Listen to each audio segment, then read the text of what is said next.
আসসালামু আলাইকুম। আপনাদের মাঝে আরেকটা নতুন ভিডিও নিয়ে আসলাম। আজকে গবেষণা করব মালদ্বীপ কাজ আর স্যালারি বিষয় নিয়ে। দেখা যায় যে মালদ্বীপ লেবারি বিষয় যদি আসলে দেখা যাবে 5,000 স্যালারি হবে। 5,000 স্যালারি হলে মনে করেন বাংলাদেশের 30-32 হাজার টাকা ওভারটাইম টুম দিয়ে আসবে 40-50-এর মতো। তো এটা হলো ওভারটাইম যার যার অভিরুচি।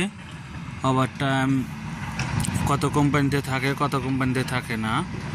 আর কাজের বিষয় হলো যদি বিল্ডিং কানেকট্রিশনে আসেন তো বিল্ডিং কানেকট্রিশনের কাজ কি সবাই জানেন। বিল্ডিং কানেকট্রিশনের কাজ হলো লেবারি পোস্টে আসলে মেশনের সাথে দিলে দেখা যায় মশলা বানান লাগবে, সিমেন্টে ওবান লাগবে, মাথায় করে না দুইজনে ধইরা দেখা যায় যে মিক্সার মেশিনে দিয়া তারপরে মশলা বানান লাগবে।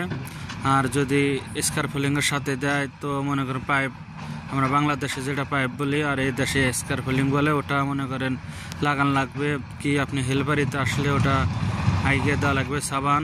আর যদি কার্পেন্টারে আসেন তে পেলাই, হেলপারে হলে পেলাই এগে দেওয়া লাগবে, লোহা এগে দেওয়া লাগবো, এই দেশে কিলা বলে। তো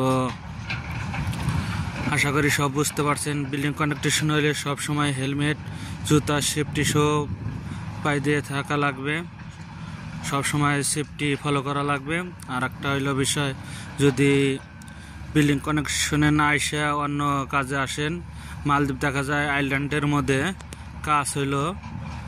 কাজ হইলো মনে করেন পাথর, প্রথমে হলো পাথর হাইমা দিয়ে বসানোর পর ওটা দেখে পাথর উঁচা নিচে হয়েছে নাকি, ওটা ইশারা দিলে ফের হাইমা দিয়ে ওটা ঠিক করে। তো এক হইলো পাথরের কাজ, এক হইলো মনে করেন গাড়ি গ্রিস করা, আর এক হইলো মনে করেন স্টোরের কাজ আছে। আবার দেখা যায় গাড়ি নষ্ট হইলে তাদের সাথে হেল্পারি দেওয়া লাগে, বিভিন্ন ধরনের কাজ।